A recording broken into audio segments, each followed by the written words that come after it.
Baik, shalom untuk kita semua dan salam sejahtera. Kembali lagi bersama saya, nama Ventristalas NIM 1703080012, kelas A reguler sore, semester 7, jurusan Sosiologi, mahasiswa Universitas Nusa Cendana Kupang. Baik, di video kali ini saya akan memenuhi salah satu tugas mata kuliah kajian seminar masalah-masalah sosial, yaitu untuk mereview buku review yang ke-14 yang berjudul tentang pasca kebenaran. Nah, kita akan masuk dalam penjelasannya, yaitu apa itu pasca kebenaran. Kasus kita dapat dengan jelas mengalahkan pembicara untuk kemalasannya. Karena itu, jika faktanya mudah tersedia, orang yang mengatakan kepalsuan tampaknya setidaknya sebagian bertanggung jawab atas ketidaktahuan. Selanjutnya datang berbohong ketika kita memberitahu kepalsuan dengan niat untuk menipu. Ini adalah tonggak penting karena kita di sini menyeberang ke dalam upaya untuk menipu orang lain, meskipun kita tahu bahwa apa yang kita katakan tidak benar.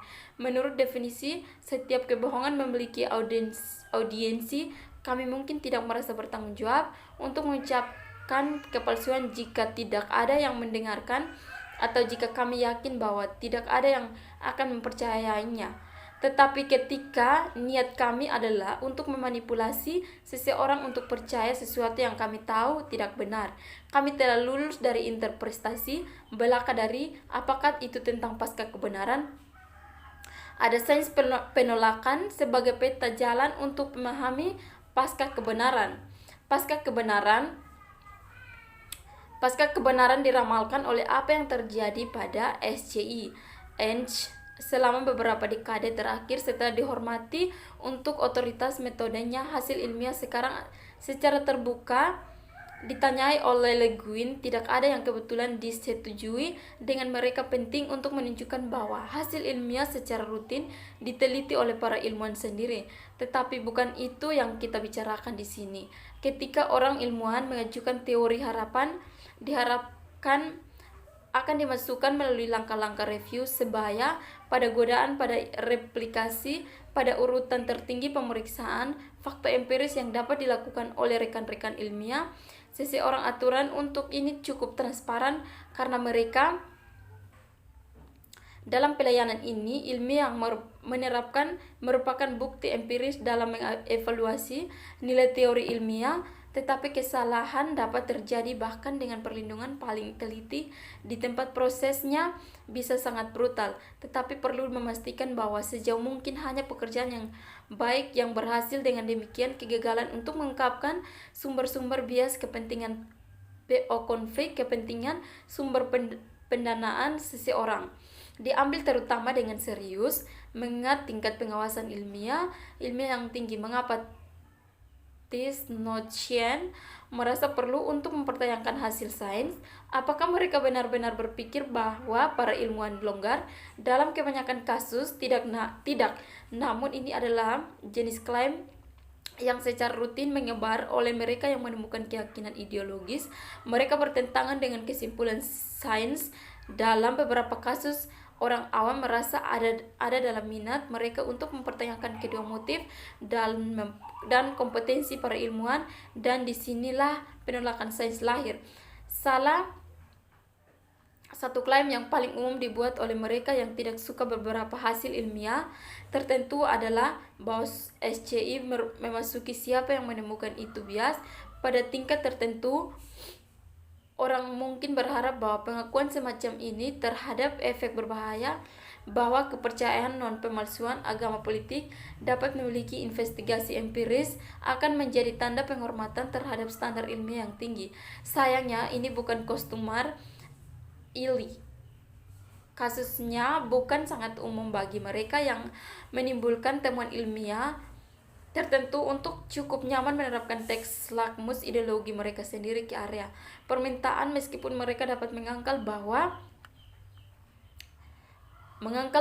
ilmiah inilah yang mereka lakukan dengan kedok, keterbukaan dan keadilan. Tujuan di sini adalah upaya sains sinis untuk melemahkan gagasan bahwa sains adil dan meningkatkan keraguan bahwa setiap penyelidikan empiris benar-benar dapat bernilai netral. Setelah ini telah ditetapkan, tampaknya langkah kecil untuk membuat kasus untuk pertimbangan teori lain. Lagi pula jika seseorang mencurigai bahwa semua ilmu pengetahuan bias mungkin tidak terlalu mengerikan untuk mempertimbangkan teori yang mungkin dinodai oleh kepercayaan ideologi seseorang sendiri. Para kritikus lain bagaimanapun adalah sedikit pengrajin dan mengatakan bahwa para ilmuwan terpilih tidak mematuhi standar pengisian SCI yang baik, bahwa mereka ditutup dan buta terhadap kepentingan mementingkan diri sendiri.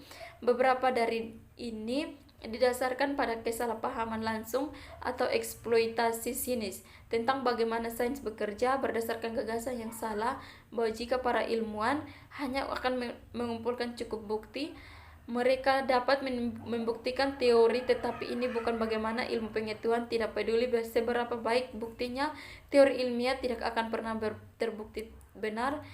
Tidak peduli seberapa ketatnya itu telah diuji, setiap teori adalah hanya teori. Dua, karena cara bukti ilmiah dikumpulkan selalu secara teori, mungkin bahwa beberapa data masa depan mungkin datang dan membantah teori ini. Tidak berarti bahwa teori-teori ilmiah tidak dapat dibenarkan atau tidak layak bagi Liev, tetapi itu berarti bahwa pada beberapa titik ilmuwan harus mengakui bahwa bahkan penjelasan terkuat mereka tidak dapat diferet sebagai kebenaran, tetapi hanya dengan kuat dan dijamin berdasarkan pertahankan bahwa sains tidak boleh sama sekali diembar yang dikayu oleh situasi epistemologisnya, tetapi sebaliknya memeluknya sebagai kebajikan dalam pencarian kebenaran. Untuk mengatakan bahwa teori ilmiah dijamin dengan baik, mengingat bukti tidak sepele memang. Jika seseorang ingin merangkul standar tertinggi penjelasan empiris, mengapa bukan beban pembuktian pada teori-teori ilmiah pseudo yang diambil untuk bersaing dengan yang ilmiah? Jika pemain bukti tidak dapat dimenangkan, jadi kami akan memainkan permainan bukti sebagai gantinya. Maka di mana bukti Anda? Orang mungkin ingin meminta denier sains. Dalam menghadapi pengawasan seperti itu, para penolakan secara rutin gagal bagi mereka yang tahu sedikit atau tidak sama sekali tentang bagaimana sains benar-benar bekerja.